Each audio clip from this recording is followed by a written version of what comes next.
ओम शांति। आज हम मधुर ईश्वरी महावाक्य साकार मुरली सुनेंगे 23 फरवरी 2023 की।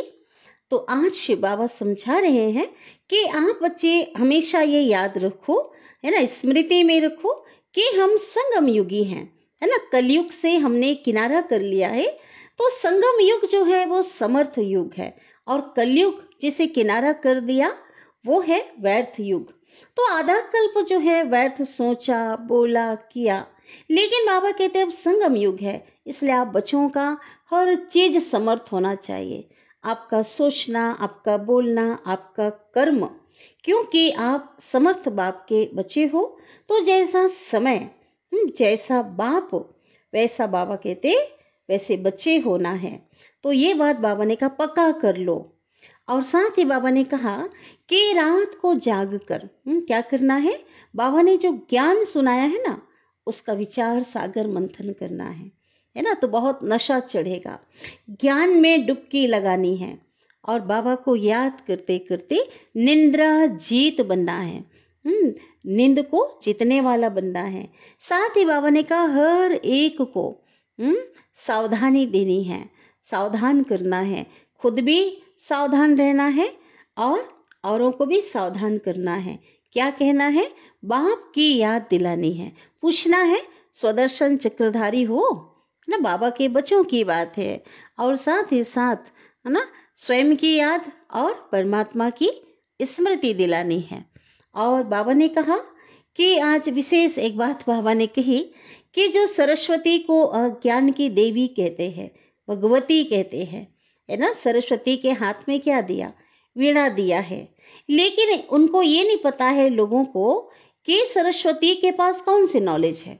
अगर उसको गॉडेस ऑफ नॉलेज कहते हैं तो कौन सी नॉलेज है, और वो नॉलेज अर्थात वो ज्ञान सरस्वती को किसने दिया। बाबा कहते बात लोगों को समझाओ, है ना। तो बाबा ने बताया कि स्वयं परमपिता परमात्मा जो ज्ञान के सागर हैं, वो साकारी ब्रह्मा के तन में आकर के उन्होंने वो कलश जो है ज्ञान का सरस्वती को दिया और वो नॉलेज दिया है। और बीच में से बाबा कहते ब्रह्मा को गुम कर दिया, क्योंकि पहला ज्ञान तो ब्रह्मा ने सुना। बाबा कहते ब्रह्मा के कान तो पहले सुने होंगे ना ज्ञान को, तो इसलिए बाबा कहते ब्रह्मा के हाथ में भी क्या दिखाते है ना, शास्त्र दिखाते हैं।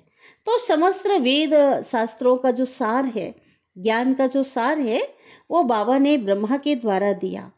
और ब्रह्मा भी जो है समझाते हैं ना, उनकी मत भी मशहूर है। तो ये बाबा ने कहा कि ब्रह्मा कहाँ से आया, है ना, ये रथ कहाँ से निकला, ये बातें क्लियर करो, क्योंकि कोई भी नहीं जानते कि जो ब्रह्मा है वो स्वयं नारायण की, श्री कृष्ण की सोल है, जो कि 84 जन्मों के बाद एक साधारण तन में थी, और परमपिता परमात्मा ने उस तन में प्रवेश करके उसको माध्यम बनाया और उसके दिव्य कर्तव्य सूचक नाम रखा प्रजापिता ब्रह्मा, और उसके द्वारा ही सारा ज्ञान सबको दिया है। तो इसलिए बाबा ने कहा कि आप बच्चे भी उस ज्ञान को धारण करो और ज्ञान स्वरूप बन जाओ। आत्मिक अभ्यास विशेष करो, पुरुषार्थ करो, क्योंकि पुरुषार्थ के बिना प्रारब्ध नहीं मिल सकती। तो जितना बाबा को याद करोगे तो उतनी कमाई होगी, और कमाई में कभी थकावट नहीं होती है। अच्छा, अभी हम विस्तार से आज के महावाक्य को सुनते हैं। आज की मुरली का सार है, मीठे बाबा कहते हैं, मीठे बच्चे, तुम्हारा फर्ज है एक दो को बाप और वर्षे की याद दिलाकर सावधान करना, और इसमें ही सबका कल्याण समाया हुआ है। तो बाबा ने हम बच्चों की कर्तव्य की याद हम बच्चों को दिलाया है, सभी को बाबा का परिचय देना है और वर्षे का अधिकारी बनाना है। आज की मुरली का प्रश्न है, तुम बच्चे किस एक गुह्य राज को समझते हो जो कोई साइंसदान भी नहीं समझ सकते, कोई वैज्ञानिक भी नहीं समझ सकते, ऐसा कौन सा रहस्य है, राज है। उत्तर है, तुम समझते हो कि आत्मा अति सूक्ष्म स्टार है, और उसमें ही सब संस्कार भरे हुए हैं। वही शरीर द्वारा अपना अपना पार्ट बजा रही है। शरीर जड़ है और आत्मा चैतन्य है। ऐसे ही फिर परमात्मा भी स्टार है, ज्योति स्वरूप है और उसमें सारी नॉलेज, सारा ज्ञान है। वह मनुष्य सृष्टि का बीज रूप है, सत्य है, चैतन्य है। वह कोई हजारों सूर्यों से तेजो में नहीं है।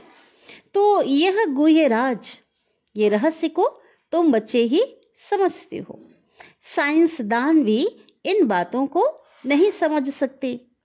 तो इसलिए तुम्हें सबको आत्मा और परमात्मा की जो सत्य पहचान है वो पहले पहले देनी है। गीत बजा है, माता वो माता तू है सबकी भाग्य विधाता, है ना। तो भगवान ने माताओं की महिमा किया, क्योंकि उन्हें निमित्त बनाया है ना, ज्ञान का कलश दिया, आगे रखा है। ओम शांति। बाप बच्चों प्रति कहे कि बच्चे स्वदर्शन चक्रधारी भव। बाबा ने मुरली के शुरुआत में, स्टार्टिंग में ही सभी को वरदान दे दिया स्वदर्शन चक्रधारी भव का। तो यह बाप ने बच्चों को सावधानी दी है, तो बच्चों को भी एक दो को सावधानी देनी है। बाप को याद करने से झट वह नशा चढ़ जाता है।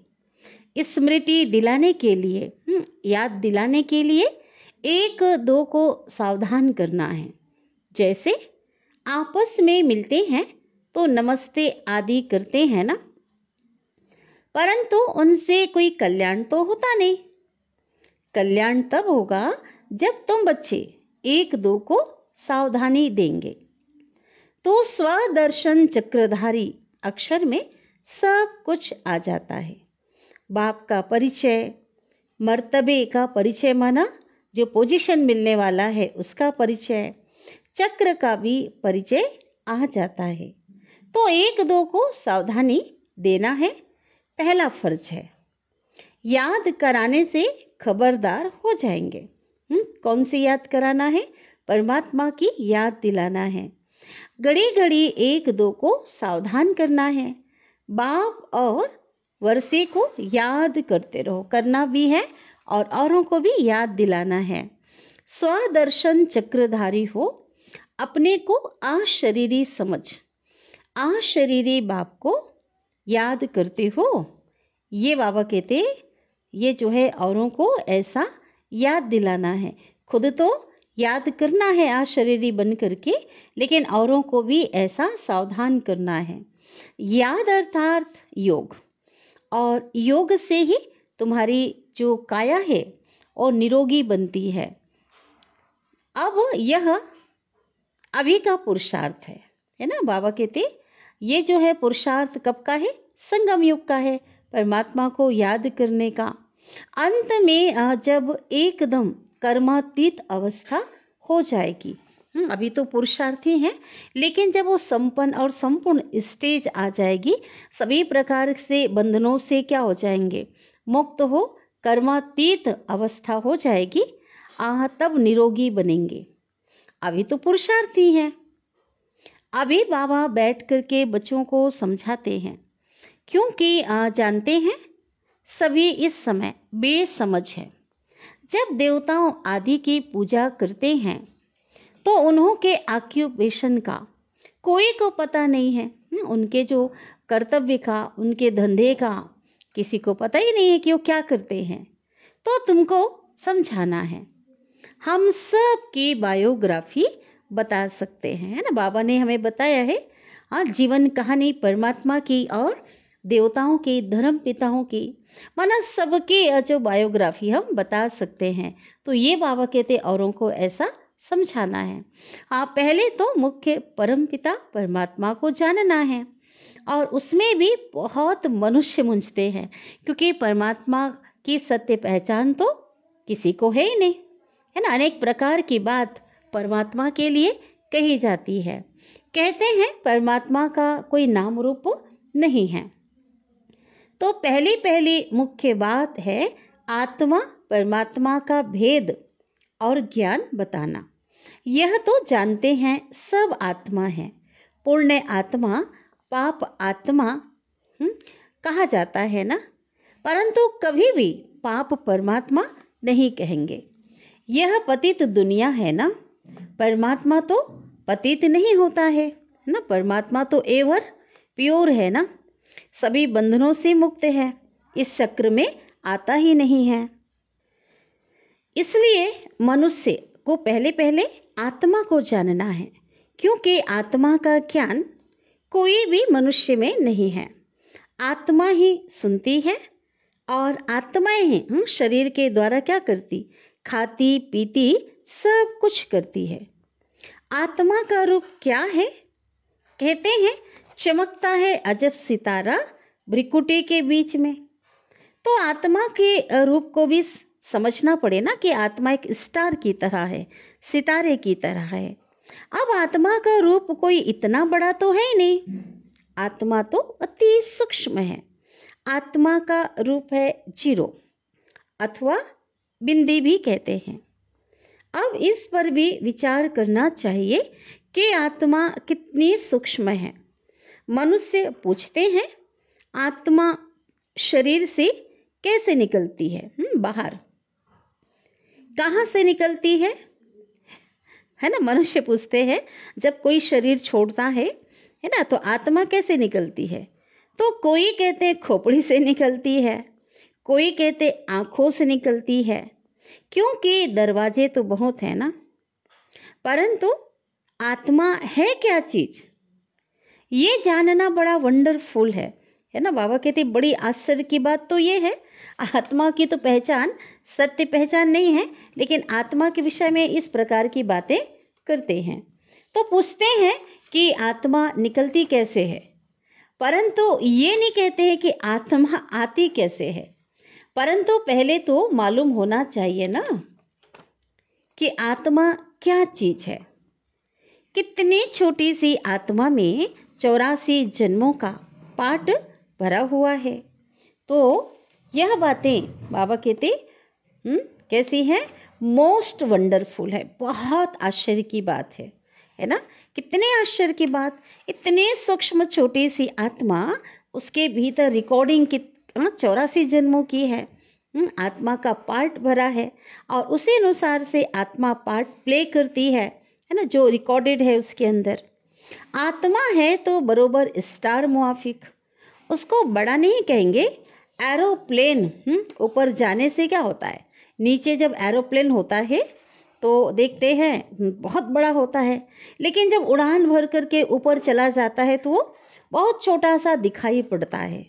परंतु आत्मा बड़ी नहीं होती है, उनका तो एक ही रूप है ना। आत्मा एक ही रूप, अर्थात बच्चे बूढ़े जवान सबके भीतर आत्मा का जो साइज है, स्वरूप है, सूक्ष्म रूप में एक ही स्वरूप है। तो पहले पहले आत्मा को जानना चाहिए कि मैं आत्मा कैसे इस शरीर में प्रवेश करता हूँ। भले कोई कोई को साक्षात्कार भी होता है, जैसे स्टार है ना, स्टार का साक्षात्कार होता है, चमकता हुआ एक सितारा उनको दिखाई देता। उस छोटी सी आत्मा में ही सब नॉलेज ज्ञान भरी हुई है। आत्मा है एक ही, यह बड़ा वंडर है। परमात्मा के रूप का भी किसको पता नहीं। वास्तव में जैसी आत्मा है वैसे आत्मा का पिता परम पिता परमात्मा है, वह भी बाप है। जैसे शरीर का पिता होता है, ऐसे आत्माओं का भी वह पिता है।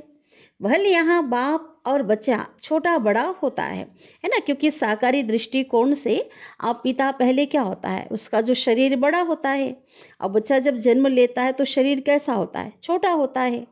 परंतु बाबा कहते आत्मा का जो पिता परमात्मा है, लेकिन दोनों का जो साइज है, जो स्वरूप है, वो सूक्ष्म स्वरूप एक जैसी होती है ना। आत्मा और परमात्मा के स्वरूप में कोई छोटा बड़ा नहीं होता है। आत्मा और परमात्मा के रूप में कोई भेद नहीं है ना। बाकी हाँ, दोनों के पार्ट में, संस्कारों में भेद है, अंतर है। तो बाबा समझाते हैं कि मेरे में क्या संस्कार है और तुम आत्माओं में क्या संस्कार है ना। इस समय आकर के पूरा बाबा क्लियर समझाते हैं। मनुष्य आत्मा और मनुष्य आत्मा और परमात्मा के रूप को ना जानने के कारण है ना, देह अभिमान में आकर के अपने को देह समझते हैं और क्या कह देते हैं, आत्मा और परमात्मा एक कह देते हैं, आत्मा सो परमात्मा कह देते हैं। बड़ा घोटाला कर दिया है, कहाँ पिता और कहाँ पुत्र, कहाँ रचयिता और कहाँ रचना, है ना। बाबा कहते कितना अंतर है, लेकिन एक समान कह करके बड़ा घोटाला कर दिया है। इसलिए जानना बहुत जरूरी है। परमात्मा भी है और ब्रह्मा विष्णु शंकर भी है, जिसके थ्रू बाबा कार्य कराते हैं। इन सब में आत्मा है। जगत अम्बा सरस्वती को गॉडेस ऑफ नॉलेज कहते हैं ना, ज्ञान की देवी कहते हैं।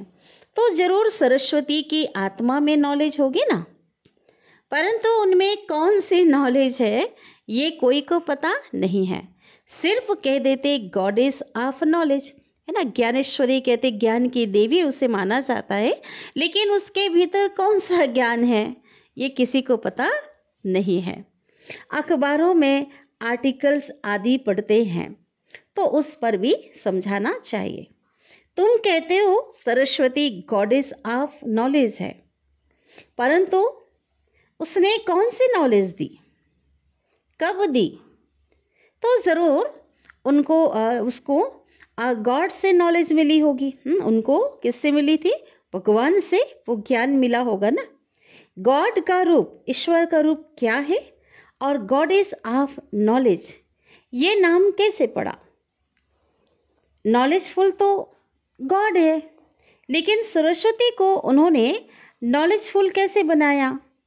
तो एक ही बात पर इसको संगम पर खड़ा कर देना चाहिए कि संगम युग में ज्ञान का सागर परमपिता परमात्मा ब्रह्मा के तन में आते हैं और इसी समय वो सरस्वती उसको क्या देते, वो ज्ञान देते हैं।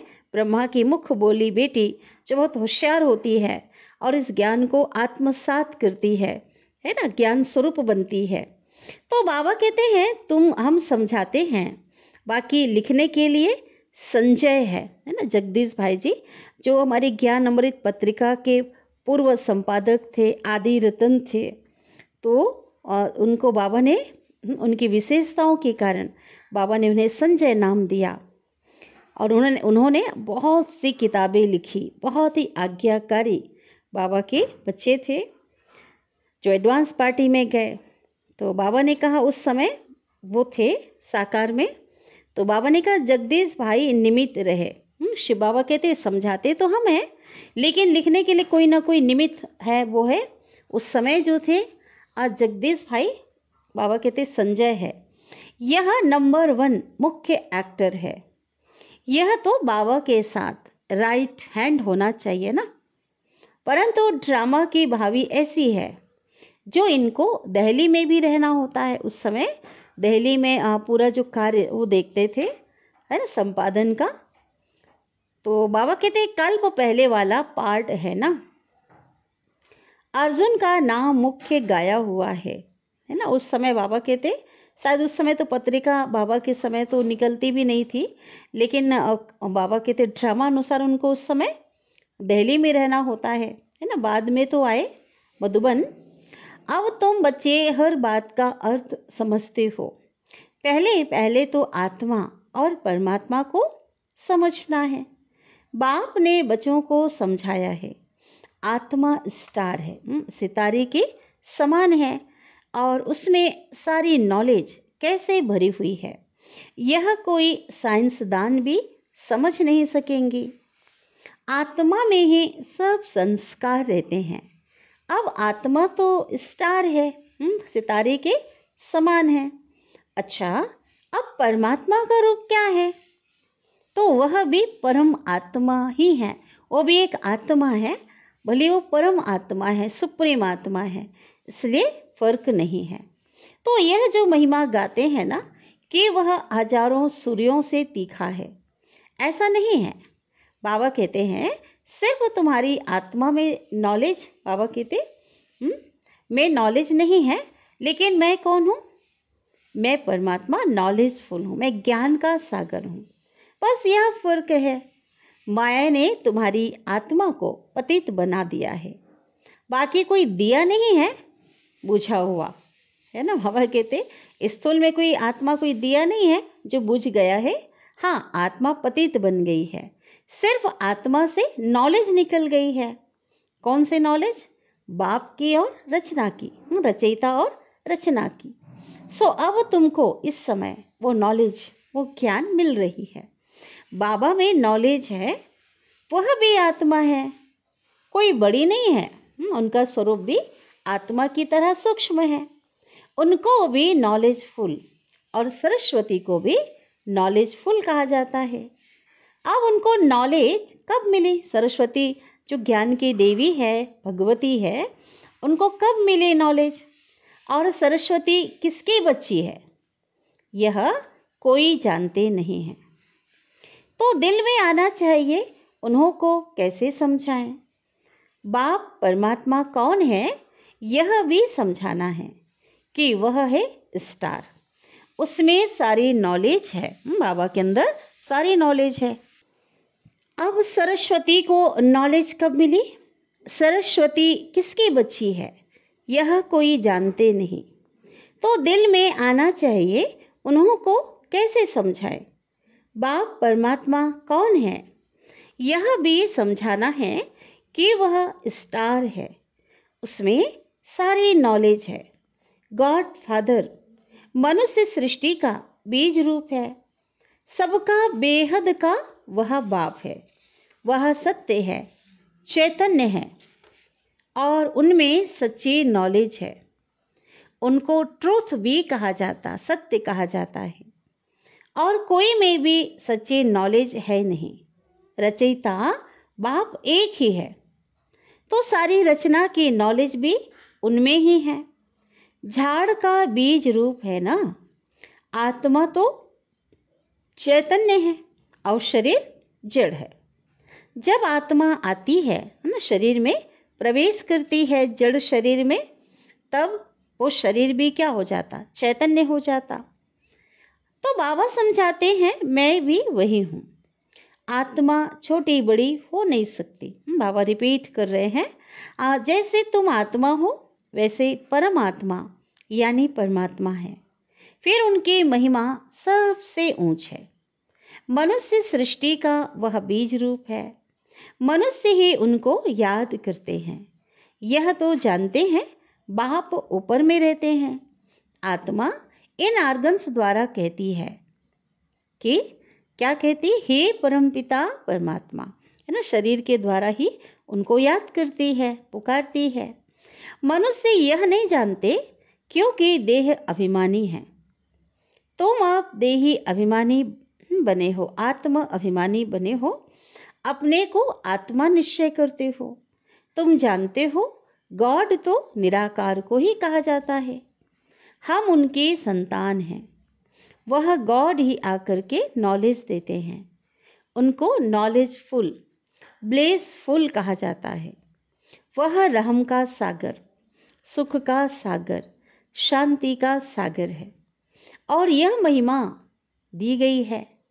तो जरूर बाप से बच्चों को वर्षा मिलना है।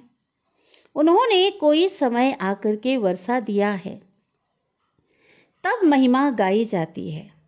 देवताओं की महिमा अलग है और बाप की महिमा अलग है। सब आत्माओं का वह बाप है। क्रिएटर होने के कारण उनको बीज रूप कहा जाता है। तो पहले पहले बाप का परिचय देना है। शास्त्रों में दिखाते हैं ना, अंगूठे मिसल है। हम कहते हैं वह ज्योति बिंदु है। चित्र भी बनाया है ना, कौन सा चित्र? अरे लिंग रूप में बनाया है ना, ज्योतिर्लिंग के रूप में बनाया है। परंतु इतना बड़ा तो है नहीं, है ना। जो लिंग बनाते हैं वो तो बड़ा बड़ा ज्योतिर्लिंग बनाते हैं। बाबा कहते इतना बड़ा तो वो स्वरूप नहीं है। भक्ति मार्ग में बड़ा स्वरूप बनाया है, वह तो अति सूक्ष्म है। तो क्या समझाएं? तुमको कहेंगे चित्र में फिर इतना बड़ा रूप क्यों दिखाया है? बोलो, नहीं तो क्या रखें, है ना, ऐसा समझाना है। क्योंकि वह एक बिंदी है, तो बिंदी की पूजा कैसे करेंगे फिर? तो पूजा आदि करने के लिए बाबा कहते समझाओ कि उसका जो स्वरूप है वो बड़ा बनाया है। फिर अगर बड़ा स्वरूप नहीं बनाएंगे तो उस पर दूध कैसे चढ़ाएंगे? तो पूजा के लिए यह रूप बनाया हुआ है। तो बाबा कहते ऐसे समझाओ। अगर कोई प्रश्न करता है कि वो ज्योति बिंदु है ना, निराकार है, इतना बड़ा रूप क्यों बनाया है, तो ऐसा समझा सकते हो। बाकी यह समझते हैं कि वह परमपिता परमात्मा परम धाम में रहने वाले हैं, ये तो समझते हैं। वह परम धाम हमारा भी स्वीट होम है, हमारा भी घर है। निराकारी दुनिया मूल वतन, सूक्ष्म वतन, फिर स्थूल वतन। बाप निराकारी दुनिया में रहते हैं। आत्मा कहती है हम भी निर्वाण धाम में जावें। अब आत्मा को घर की याद आती है ना, जब समय होता है, सब दुखी अशांत होते हैं, उस पिता को भी याद करते और उस घर को भी याद करते, वहाँ जाना चाहते हैं जहाँ यह आर्गन्स ना हो। आत्मा ही आकर के यहाँ शरीर धारण करती है। अब यह कैसे समझाएं कि आत्मा कहाँ से जाती है? यह तो जानते हैं, पिंड में आत्मा प्रवेश होने से, है ना, माँ के गर्भ में पहला मांस का पिंड बनता है ना, धीरे धीरे वो शरीर का रूप ले लेता है। तो उस पिंड में आत्मा प्रवेश करती है, तो जो जड़ होता है वो क्या बन जाता? चैतन्य बन जाता, उसमें हलचल शुरू हो जाती है। तो चीज कितनी सूक्ष्म है और उस आत्मा में ही सारे संस्कार भरे हुए हैं। फिर जब शरीर में वो आती है, फिर क्या होता है? एक एक जन्म के संस्कार प्रकट होते जाएंगे, है ना। जो अनेक जन्मों के जो संस्कार आत्मा के अंदर समाये हुए हैं, वो धीरे धीरे शरीर जैसे जैसे बड़ा होता जाता है, तो कर्मों के द्वारा वो दिखाई देने लगता है वो संस्कार। तो शिव बाबा समझाते हैं हर एक बात को अच्छी रीति समझना है। सरस्वती की बात पर भी समझा सकते हो कि सरस्वती किसकी बेटी है। इस समय तुमको गॉडेस कह ना सके, है ना। बाबा कहते भगवती जो है कोई कह नहीं सकते, भगवान कह नहीं सकते। सरस्वती है ब्रह्मा की बेटी, तो जरूर वह भी गॉड ऑफ नॉलेज ठहरा ना। ब्रह्मा के मुख कमल से दिखाते हैं, ज्ञान दिया, है ना, भगवान ने उनके मुख से ज्ञान दिया। तो ब्रह्मा का भी नाम है ना। और इस समय तुम सब कौन हो? ब्रह्मा मुख वंशावली ब्राह्मण हो।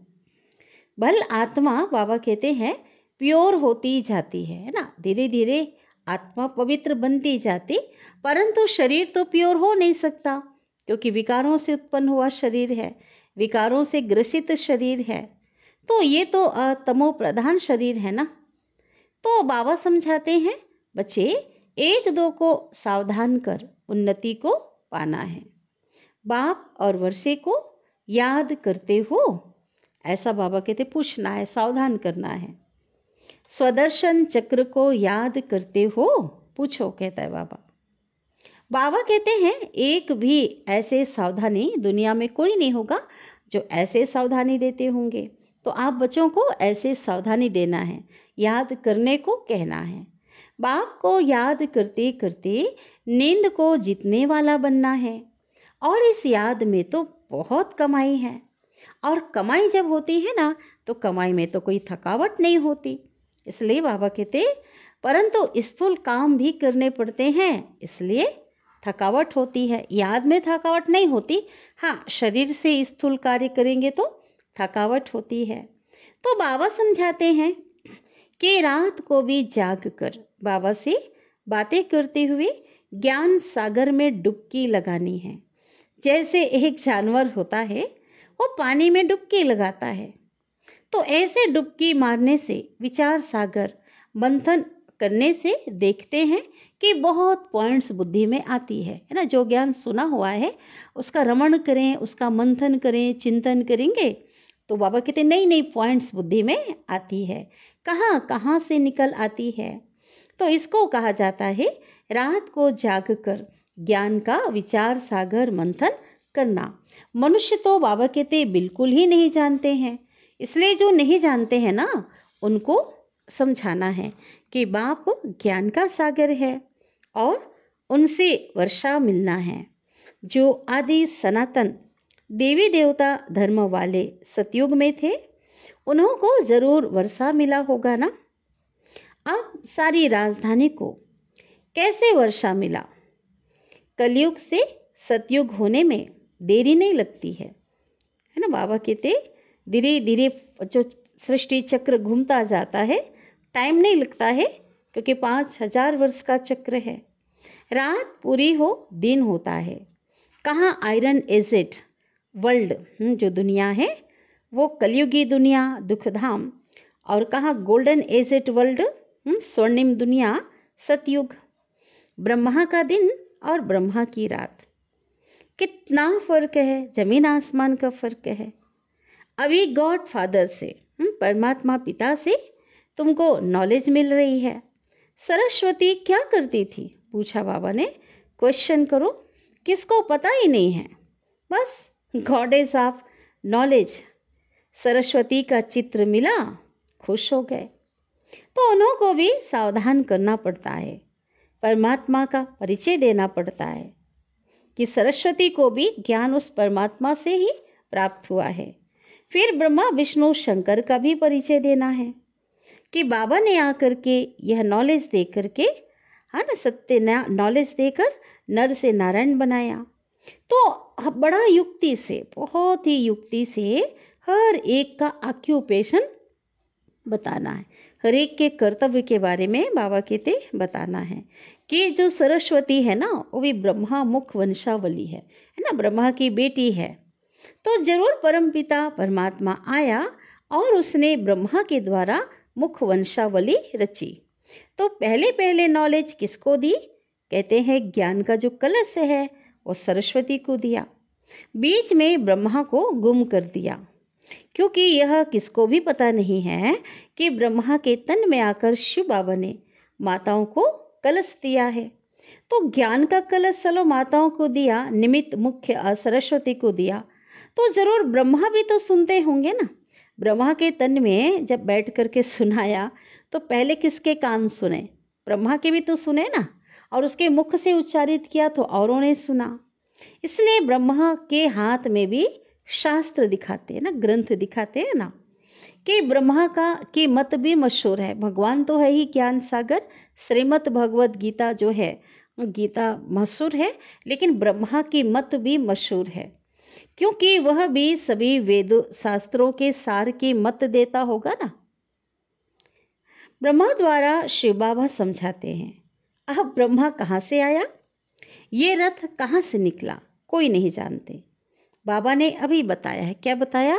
जो फर्स्ट जो आत्मा थी न, कृष्ण की सोल, नारायण की आत्मा, वही 84 जन्म के बाद साधारण तन में आई, दादा लेखराज के रूप में थी।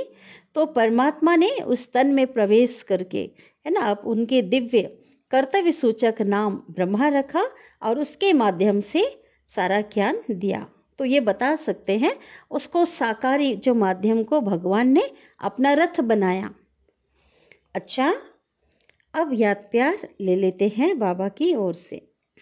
मीठे मीठे सिकिल दे बच्चों प्रति माता पिता बाप दादा का याद प्यार और गुड मॉर्निंग। रूहानी बाप के रूहानी बच्चों को नमस्ते, और हम रूहानी बच्चों की रूहानी माता पिता बाप दादा को याद प्यार, गुड मॉर्निंग और नमस्ते। शुक्रिया बाबा, शुक्रिया आपका दिल से पद्मा पदम गुणा शुक्रिया। धारणा के लिए मुख्य सार है, रात को जाग कर ज्ञान का विचार सागर मंथन करना है। बाबा ने जो ज्ञान दिया है उसकी गहराई में, डीप में जाना है, मनन चिंतन करना है, ज्ञान सागर में डुबकी लगानी है। बाबा को याद करते करते निंद्रा जीत बनना है ना, नींद को जीतने वाला बनना है।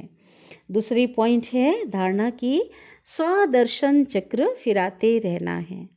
आपस में बाप और वर्षी की एक दो को याद दिलाते, एक दो को सावधान कर उन्नति को पाना है, औरों को भी सावधान करना है और स्वयं भी आगे बढ़ना है, पुरुषार्थ में प्रोग्रेस करनी है। सतगुरु बाबा वरदान दे रहे हैं, स्वयं को संगम योगी समझ, व्यर्थ को समर्थ में परिवर्तन करने वाली समर्थ आत्मा भाव। बहुत बड़ा वरदान दिया कि कलयुग ही नहीं समझना है, क्योंकि हम अभी संगम युग में हैं, परमात्मा के सानिध्य में हैं, उनके बच्चे बने हुए हैं। इसलिए बाबा कहते ना, कलयुग में तो बहुत व्यर्थ गंवाया, हर चीज़ समय बहुत व्यर्थ किया, लेकिन इसलिए बाबा कहते वरदान दिया कि अभी अपने को संगम योगी समझ करके, हाँ, जो व्यर्थ जो करते आ रहे थे, व्यर्थ बोलना सुनना करना, उसे अभी बदलना है और उसे समर्थ में परिवर्तन करना है। विस्तार है वरदान का, यह संगम युग समर्थ युग है, श्रेष्ठ बनने का युग है। तो यह स्मृति रखो, हम समर्थ युग के वासी, समर्थ बाप के बच्चे, समर्थ आत्माएं, शक्तिशाली आत्माएं हैं। तो व्यर्थ क्या हो जाएगा, समाप्त हो जाएगा, क्योंकि कलयुग है व्यर्थ। जब कलयुग का किनारा कर चुके हो, संगम युगी बन गए हो, तो व्यर्थ से भी किनारा हो गया ना। यदि फिर समय की भी याद रहे ना कि अभी संगम युग का समय चल रहा है, तो समय के प्रमाण कर्म स्वतः चलेंगे। आधा कल्प, द्वापर और कलयुग, व्यर्थ सोचा, व्यर्थ किया, व्यर्थ देखा, व्यर्थ बोला, लेकिन अब बाबा कहते अब व्यर्थ को स्टॉप करो। अब जैसा समय, जैसा बाबा वैसे बच्चे। स्लोगन है, जो सदा ईश्वरीय विधान पर चलते हैं, वही ब्रह्मा बाप समान मास्टर विधाता बनते हैं। भगवान क्या है, विधाता है, परमात्मा विधाता है। विधि का विधान कहते हैं ना, विधाता विधान बनाने वाले। तो ईश्वरीय विधान माना ईश्वरीय जो कानून है, ईश्वरीय जो नियम मर्यादा है, भगवान ने हम बच्चों को जो मर्यादा सिखाया है, जो मर्यादा की लकीर खींची है, जो उस पर जो चलेगा तो वही क्या बनेगा, ब्रह्मा बाबा के समान मास्टर विधाता बन जाएगा, है ना। इसी समय मास्टर विधाता बनते हैं और नया विधान शुरू करते हैं, और उस अनुसार से ही, उसी रीति रस्म के अनुसार, उस विधान के अनुसार ही सृष्टि का प्रारंभ काल होता है। तो बाबा कहते बनाते कब है, इसी समय, है ना। अव्यक्त इशारे परमात्मा प्रत्यक्षता करने के लिए अब लास्ट सो फास्ट पुरुषार्थ है, प्रतिज्ञा। तो कोई भी बात की प्रतिज्ञा करना माना पक्का कर लेना कि यह करना है और यह नहीं करना है। संकल्प किया कि नहीं करना है या करना है, और स्वरूप हुआ, प्रैक्टिकल में उसका स्वरूप बन गए। तो ऐसी प्रतिज्ञा जब करेंगे तो यही प्रतिज्ञा परमात्मा प्रत्यक्षता के निमित्त बनेंगी, है ना। जो प्रतिज्ञा किया उस पे कोई भी किसी भी प्रकार की उस प्रतिज्ञा में ढिलाई ना करना, पक्का रहना, अटल रहना उस प्रतिज्ञा में। तो यही जो है प्रतिज्ञा, ऐसी प्रतिज्ञा प्रत्यक्षता के निमित्त बनेंगी। तो प्रतिज्ञा से अपने को, स्वयं को भी कि हम कौन हैं, है ना, किसके हैं, अपने आप को कि हम कितने श्रेष्ठ हैं, कितने महान हैं, परमात्मा के बच्चे हैं। तो अपने को भी, और बाप जो परमात्मा है, भगवान जो गुप्त है इस समय, तो उनको क्या करना है, प्रख्यात करो, है ना। सबके सामने जो छिपा हुआ है उसको प्रख्यात करना है। अच्छा, ओम शांति।